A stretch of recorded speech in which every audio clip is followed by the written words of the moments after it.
Hey everyone, it's been a little bit since I've been on. I hope you're all doing well. We've had some life things happen, and in the mix of all that, while my husband was in a few different surgeries, I had time to create this journal, and it's Edith Holden themed.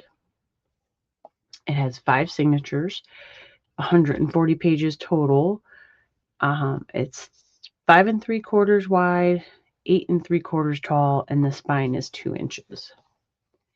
So I used a lot of the metal dies I have in my collection. So you can see here, that was one of them.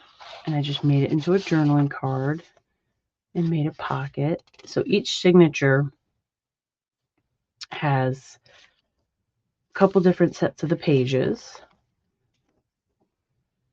and some fussy cutting. And then I just used some coffee dyed papers.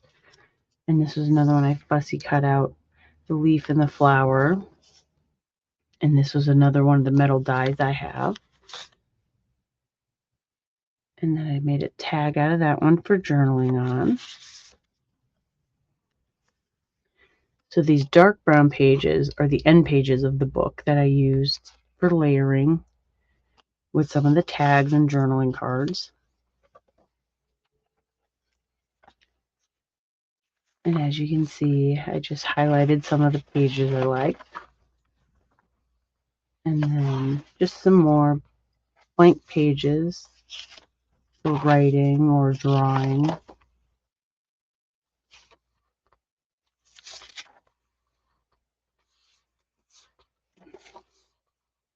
And here's another one of the metal dies, and I put some vellum behind it. And then this is a big journaling card. And you can see I used washi tape to reinforce the pages so they didn't tear with use.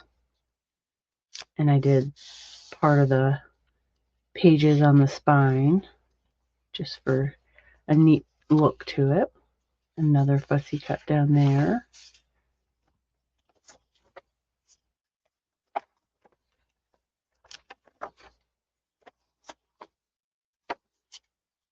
So basically all the blank pages are the same and just the book pages differ. And this is another one of the dies I have for a pocket, and that same die for the journaling card.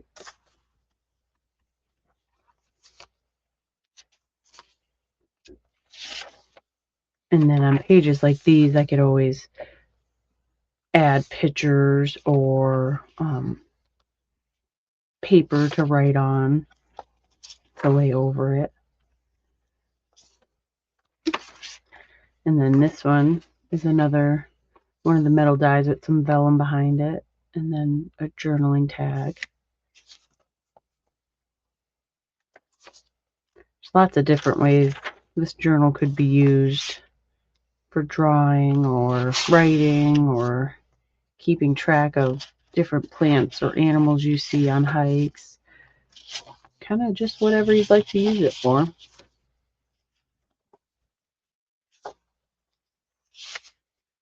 Another one of the dies, you can see the faux stitching there.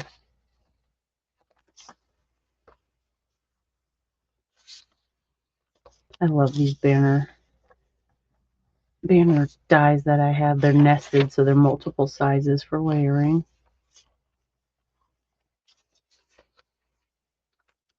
And then this one has 4 tags in it, and it's got multiple spots. You can put stuff with some fussy cuts all around on there.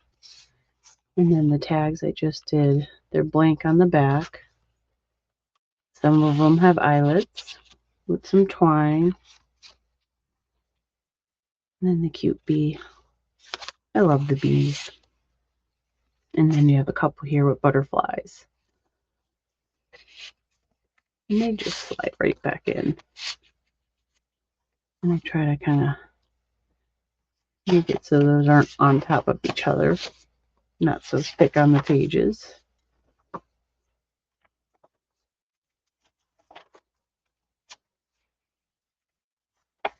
As you can see, the signatures are set up the same. There we go. And then I just tried to highlight some of the pictures on the pages. Another pocket there. And that's the Tim Holtz blackout paper that you can sand. And those there.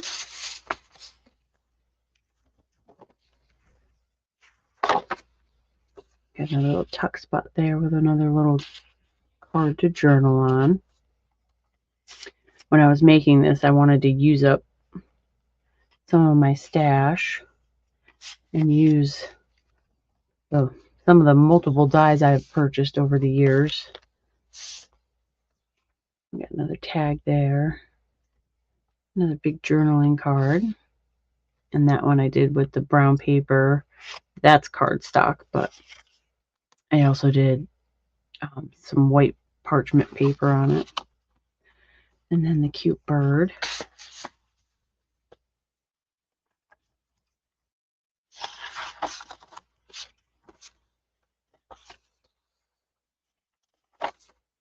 Tried not to over decorate because I wasn't sure what I was going to do with this journal, if I was going to keep it or possibly sell it. And then this is another cute little sack die. Made a nice little flip there and a couple little tags. And then that pretty page. And there's the end. And that's the back. So hopefully I have some more time to do some more crafting, and we will see you around. Bye.